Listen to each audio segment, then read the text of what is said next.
Asam ko sasok sanam ko johar. Tihin yal jepe mit marang khobor. Asam ponok Chirang जिला रे DC office दुआर समंग रे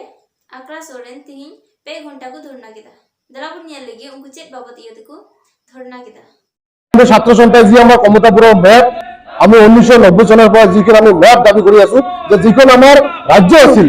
আজি আমাৰ ৰাজ্যখনৰ কি হৈছে পশ্চিমবংগত আমাৰ আধা পৰি গৈছে এফালে বিহাৰত পৰিছে এফালে বাংলাদেশত পৰিছে অসমত আছে টোটাল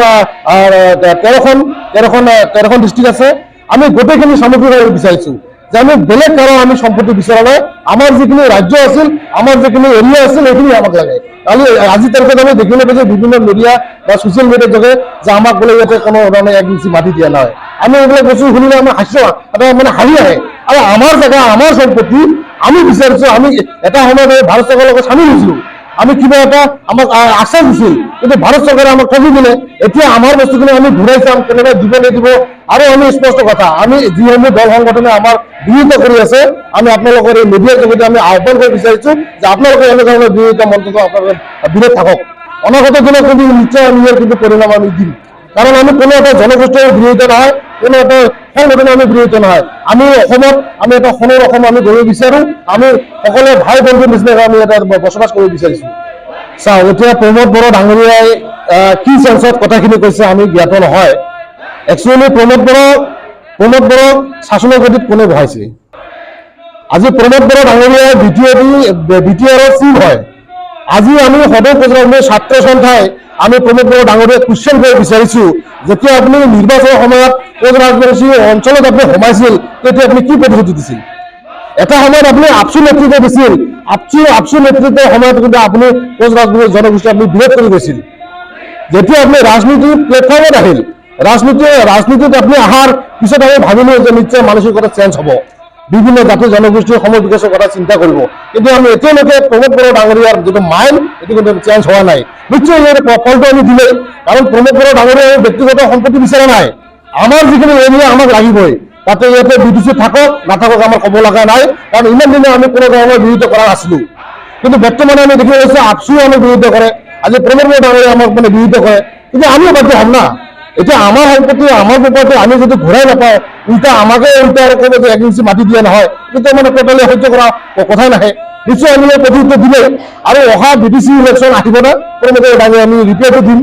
আপুনি কোচৰাজবংশী এলেকাত সোমাই আপুনি কৈছিল যে নিশ্চয় আমি যদি ইউপিপিএল বা মিত্ৰজোঁট চৰকাৰ আহে কোচৰাজবংশী সমস্যাটো সমাধান কৰিম কিন্তু এতিয়া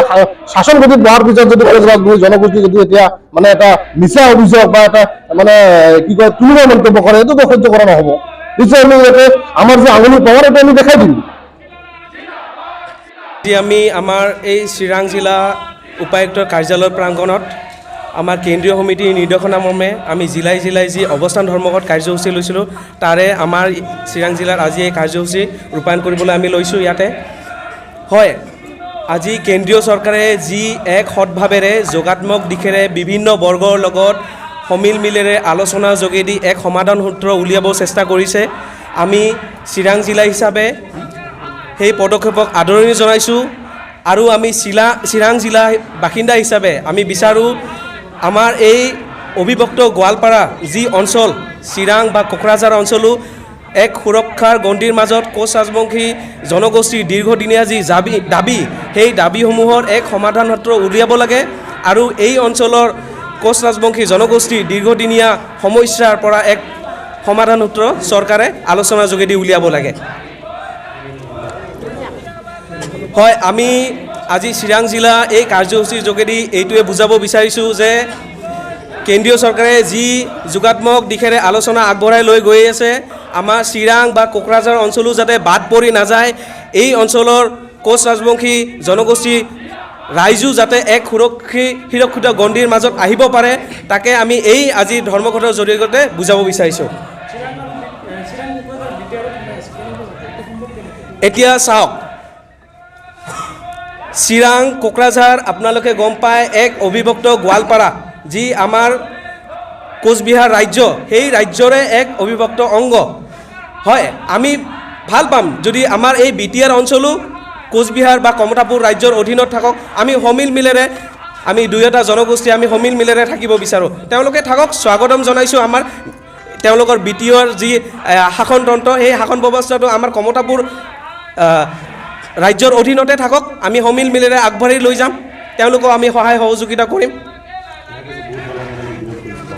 হয়, বিৰোধিতা কৰিবলগীয়া একো নাই। আজি চৰকাৰে এক সৎ ইচ্ছাৰে এই অঞ্চলৰ এক দীৰ্ঘদিনীয়া দাবী বিভিন্ন পক্ষৰ লগত আলোচনা কৰি সমাধান উলিয়াব বিচাৰিছে। যিসমূহ দল সংগঠনে বিৰোধিতা কৰি আছে তেওঁলোকক আমি আহ্বান জনাওঁ যে আপোনালোকে সমাধান সূত্ৰ নিবিচাৰে নেকি, বা জনজাতিটোৰ দীৰ্ঘদিনীয়া দাবীবোৰ সমাধান হোৱাটো নিবিচাৰে নেকি? তো আহক একেখন মজিয়াতে আমি এইটো বিবেচনা কৰি এক আলোচনাৰ যোগেদি আমি সমাধান সূত্ৰ উলিয়াব চেষ্টা কৰোঁ। আৰু বিৰোধ কৰিবলগীয়া একো নাই। তেওঁলোকে আজি তেওঁলোকৰ আন্দোলনৰ যোগেদি BTR বা যি অঞ্চল তেওঁলোকে পাইছে, অনাগত দিনত আমাৰ যদি কোচবিহাৰ বা কমতাপুৰ ৰাজ্য তেওঁলোকৰ আমাৰ অধীনতে থাকিব, আমি তেওঁলোকক এক শাসনতন্ত্ৰৰ ব্যৱস্থাৰ তলত ৰাখিম। প্ৰস্তাৱমৰ্মে প্ৰতিখন জিলাই আমি 3 ঘণ্টা ধৰ্ণা কাৰ্যসূচী আমি পালন কৰি আছোঁ। আজি চিৰাং জিলাত 3 ঘণ্টা আমি ধৰ্ণা কাৰ্যসূচী ইয়াত লৈছোঁ। আমাৰ সদৌ কোচবিহাৰ ছাত্ৰ ছাত্ৰীৰ দীৰ্ঘদিনীয়া দাবী পৃথক কমতাপুৰ ৰাজ্য পুনৰ্গঠন আৰু জনজাতিকৰণ। চৰকাৰে বাৰে বাৰে আমাক প্ৰতাৰণা প্ৰবঞ্চনা কৰাৰ ক্ষেত্ৰত আমি প্ৰতিবাদ কৰাৰ পিছতো চৰকাৰৰ যি গা নলৰা এটা নীতি, তাক আমি এইবাৰ পুনৰ আমি সকীয়াই দিব বিচাৰিছোঁ। আৰু কেন্দ্ৰীয় চৰকাৰ আৰু অসম চৰকাৰক আমি এটা কথাই ক'ব বিচাৰিছোঁ কি অসমৰ খিলঞ্জীয়া কোচ ৰাজবংশীসকলৰ যি দীৰ্ঘদিনীয়া দাবী, এই দাবীখিনি অতি সোনকালে পূৰণ কৰক, নহ'লে আগন্তুক লোকসভা ইলেকশ্যনৰ আগত আমি উচিত প্ৰত্যুত্তৰ দিয়াৰ কাৰণে কোচ ৰাজবংশী ৰাইজ এতিয়া আমি সাজু। তাৰ কাৰণে আমি চিম্বলিক আমি ধৰ্ণা কাৰ্যসূচী 3 ঘণ্টীয়া প্ৰতিখন জিলাই লৈ আছোঁ। অহা 29 জানুৱাৰী তাৰিখে আমি 1 লাখ মানুহ একগোট হৈ চালপচাত আমি বিশাল গণসমাৱেশ আয়োজন কৰিছোঁ। সেই গণসমাৱেশত আমি কেন্দ্ৰীয় আৰু ভাৰত চৰকাৰক আমি একেমুখে 1 লাখ মানুহ একেলগে আমি কম, আমাৰ যি ন্যায্যতা, আমাৰ ন্যায্যতাখিনি আমাক ঘূৰাই দিয়ক। ন্যায্য প্ৰাপ্তি যদি আমাৰ বিৰোধিতা প্ৰতিবাৰে কৰি থাকে তেতিয়াহ'লে এই চৰকাৰখন আমি কৰাৰ কাৰণে আমি ৰেডি হৈ আছোঁ। এটা কথা আপোনালোকে গম পায়, অসমৰ ভূমিপুত্ৰ খিলঞ্জীয়াসকলৰ ওপৰত যি বাৰে বাৰে প্ৰতাৰণা আৰু প্ৰবঞ্চনা যি ৰাজনীতি চলি আছে, এইবোৰ পৰিহাৰ কৰিবৰ কাৰণে আমি আহ্বান জনাইছোঁ। অসমৰ বুৰঞ্জীৰ কথা ক'বলৈ গ'লে কোচ ৰাজবংশী বাদ দি বুৰঞ্জী কেতিয়াও ফুলফিল হ'বই নোৱাৰে। তো তেনে ক্ষেত্ৰত আজি খিলঞ্জীয়াসকলৰ যিখিনি ৰক্ষণাবেক্ষণ দিব লাগে সেইখিনি কিন্তু এইখন চৰকাৰে দিব পৰা নাই। 2014 চনত লোকসভা ইলেকশ্যনৰ আগত আমাৰ এখন নিৰ্বাচনী সভাত বঙাইগাঁৱত ভাৰতৰ প্ৰধানমন্ত্ৰী নৰেন্দ্ৰ মোদী ডাঙৰে যেতিয়া প্ৰধানমন্ত্ৰী হোৱা নাছিলে তেতিয়া কিন্তু আমাৰ ইয়াত আহি কৈছে যদিহে বিজেপি চৰকাৰ আহে তেতিয়াহ'লে 6 মাহৰ ভিতৰত আমাৰ জনজাতিকৰণ কৰাৰ কথা কৈছিল। এইবাৰ আমি পুনৰ নৰেন্দ্ৰ মোদী ডাঙৰীয়াক আপোনালোকৰ জৰিয়তে ক'ব বিচাৰিছোঁ, যিহেতু আপোনাৰ কাৰ্যকাল এতিয়াও 1 বছৰ সময় আছে, এই 1 বছৰ সময়ত